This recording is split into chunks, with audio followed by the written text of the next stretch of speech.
Villagers, thank you for your love and support. I appreciate you. Or wonders they say shall never cease to happen in Africa. We see.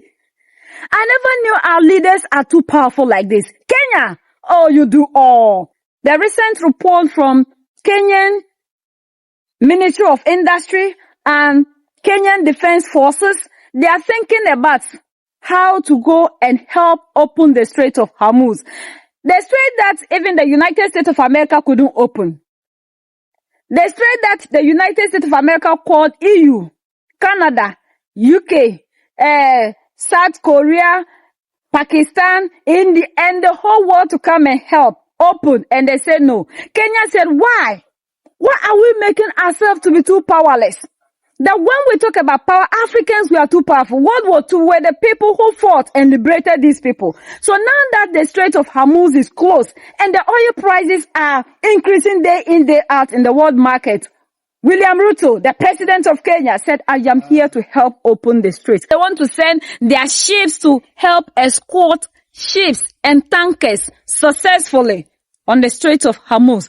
But what is wrong with us? We are too powerful. We have the strength. We have the know-how. We have the strongest army. We have the strongest interceptors because according to reports, Iran is just using just some cheap drones. One is made like the cost of one is just about $20,000 and then we have US interceptors costing like 3 to 15 million US per one interceptor. But Kenya, looking at what they have, theirs is costing like 20, 30, 40, 50 million US. So when you look at what they have, they are the only people that can help us open the Strait of Hormuz. So William Ruto has also joined the war by trying to also help. Like we saw that the first nation that came out was Uganda. You understand? Now Kenya, the East African countries are very powerful and they are showing their power to the world. Breaking news.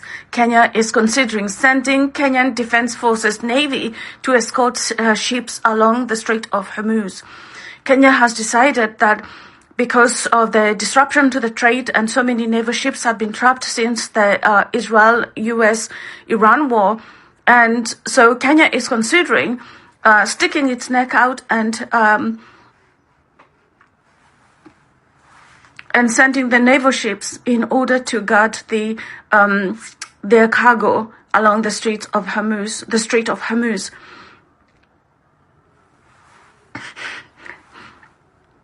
Good luck.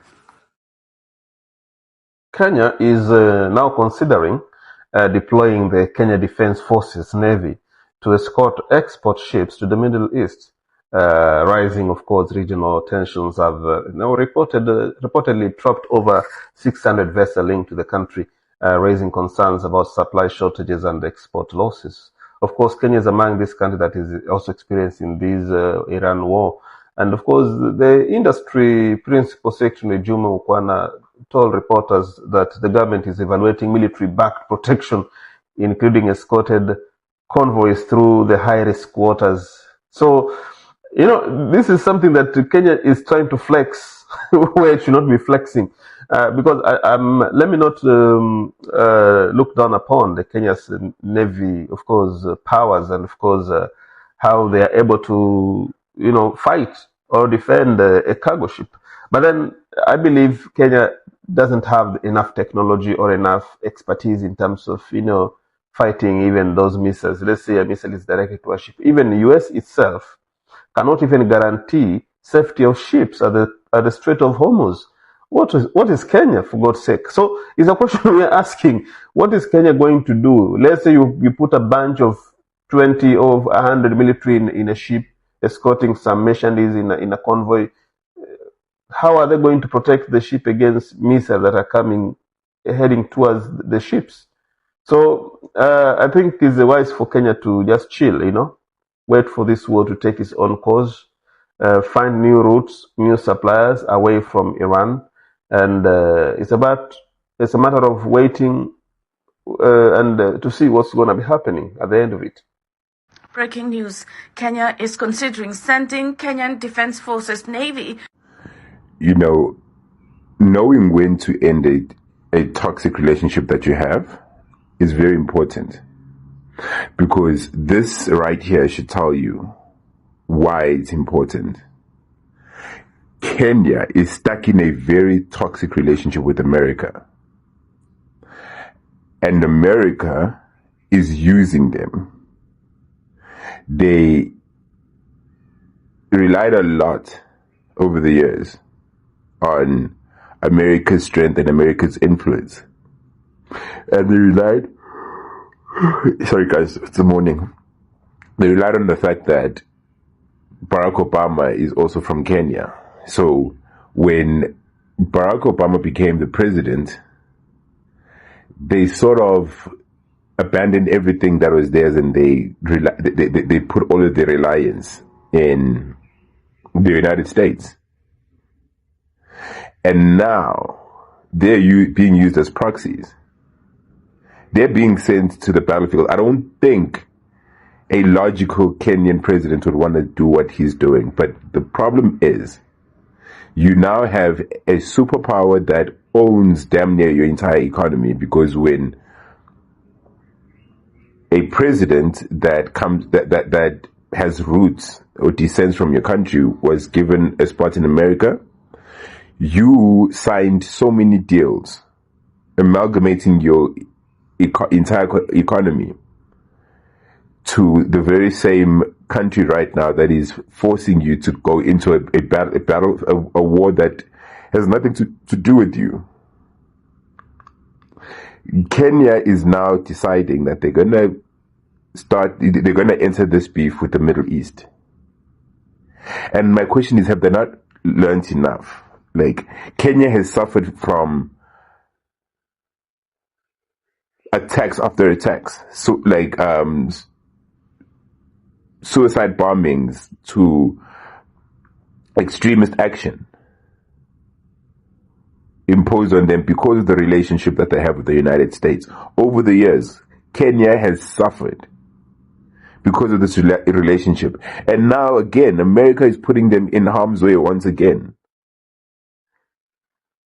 And it's like that president that exists there is by far the most useless human being. He's spineless. And he is sending Kenyans to a battle that really has nothing to do with them. And they will suffer the repercussions because of this. Uganda said they are providing military support. And now, Kenya is saying that they want to give us Navy ships. You see that Trump came out and said they went to the strait and they couldn't cross. And Kenya said for the year, they have promised that they will be there to support the oppressor. So whenever they see that things are not in their favor, they will be there. Africa, you know how powerful we are. So William Ruto, the Kenyans, your president is saying that they want to go and help open the Strait of Hormuz. I think that is the best thing that Africans we need to be doing. At least we don't have to be looking at the world in a way that it will mean like the African is so powerless, we cannot do anything. You, William Ruto, that the cost of living in your country is too high, you cannot even support your people. You have the power to go and open the Strait of Hormuz. See, why is that our leaders are very good at comedy like that? William Ruto, when your people are crying of hardship, your people are crying of hunger, cost of living high, they demonstrated, the Gen Zs demonstrated, crying that even sanitary bread, ordinary bread, they cannot purchase. You have the powerful navy to go and open the Strait of Hormuz. See, African leaders, see, we don't want comedy. The world is in a very critical moment, and we are very serious with things that are happening. Don't come and be bringing comedy into the scene when you need to be uniting and empowering yourself. William Ruto, you have that power. Even France refused to go and help the United States of America. The France that you allowed to come and open their military base there to protect you. They couldn't go to help Donald Trump and the Greenland. But you have the power to go and help open and escort tankers and ships on the Strait of Hormuz. No wonder. My brothers and sisters in Kenya, I love you for one thing, because of the power that you have. See, I wish all African countries will have this powerful president like this, so that the strait, like Iran is just taking control over everything, saying that if we don't have a UN, we can't cross it. And now you can go and open it for us. Then why don't you use that power to change the African narrative? Because we don't need you to go and be helping people that are oppressing. We don't need you to go and help people that are oppressing us. Just help us. in Africa here, change the narrative. Tell William Ruto that if he has any power to go and help open the strait, he should use it to change the fate of the people in Kenya. You understand?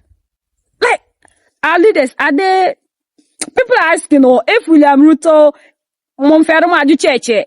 huh? See, Iran said, if you don't see somewhere and think about yourself, why ask what is happening to the Groliland? They claim that they have the Iron Dome, nothing can penetrate. Go and ask them. They say the place is like Gaza.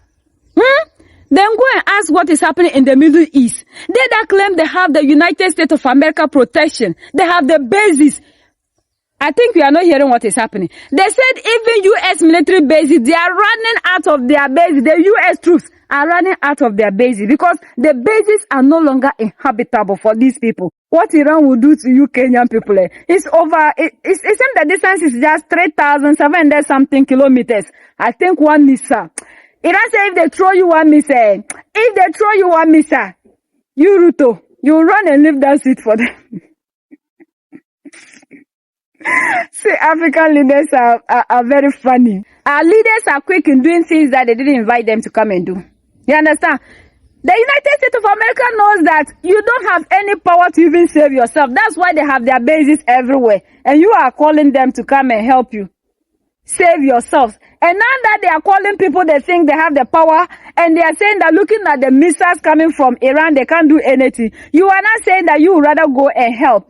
United we stand, divided we fall, and united we keep standing forever and ever. The greatest enemy of the African is mental slavery. So let's decolonize ourselves from mental slavery. Let's keep sharing to educate our brothers and sisters. Together we make Africa great for ourselves and the next generations that are going to come. So that's the latest around the world, in Africa, East Africa, and in Kenya.